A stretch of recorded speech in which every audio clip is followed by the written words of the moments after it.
एक बात तो बताएं, आपकी तबीयत इतनी खराब थी और बच्चों से छुपानी थी आपने अपनी तबीयत, तो कम से कम मुझे ही बता देते, मैं आपको चुपचाप डॉक्टर के पास ले जाके इलाज करवा देती आपका।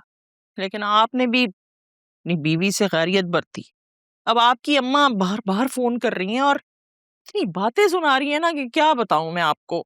सारे ससुराल वाले भी यही समझते हैं कि मैं एक बुरी औरत हूं और मेरी लापरवाही की वजह से आपकी ये हालत हुई है। अरे क्यों लोगों की परवाह करती हो? ब्लड प्रेशर तो मुझे जवानी से ही था। अब इस उम्र में दिल की बीमारी तो इंसान को हो ही जाती है। और अम्मा की फिक्र तो बिल्कुल ना करो। कैसे ना करूं? आ रही हैं वो यहाँ सर्दियों में। अब तो उनसे सर्दी बर्दाश्त नहीं होती ना। हाँ, और मुझसे आपकी अम्मा बर्दाश्त नहीं होती। अरे क्या हो गया? हफ्ते डेढ़ के लिए तो आती हैं वो।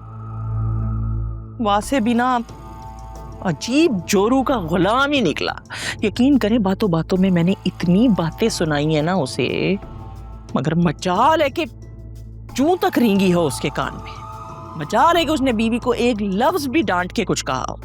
अरे जाने दो ना, क्यों मुश्किलें पैदा कर रही हो उनके लिए? ये हार्ट अटैक के बाद आप पे इंसानियत का कुछ ज्यादा दौरा नहीं पड़ने लग गया? अब हम अच्छे थोड़ी लगेंगे उनके साथ हनीमून पर।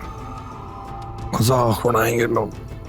देखें, हनीमून होता है शादी के शुरू के दिनों में, और वो शुरू के दिन आपके अस्पतालों के चक्करों में पहले ही कट चुके हैं। ठीक है, मेरे अच्छे भले बच्चे को ना मोहब्बत के जाल में फंसा लिया उस लड़की ने, और अब हनीमून और दुबई के प्लान बन रहे हैं जी। बाकू जाएंगे, क्या जाएंगे, वहां जाएंगे।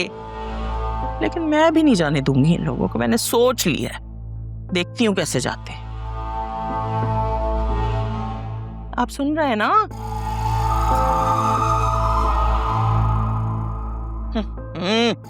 मजाल है जो इस शख्स ने और तक कभी मेरी पूरी बात सुनी हो। हमेशा बीच में से गायब हो जाते हैं। देखिए ड्रामा सीरियल हमनवा रोजाना रात 7 बजे सिर्फ ग्रीन एंटरटेनमेंट पर।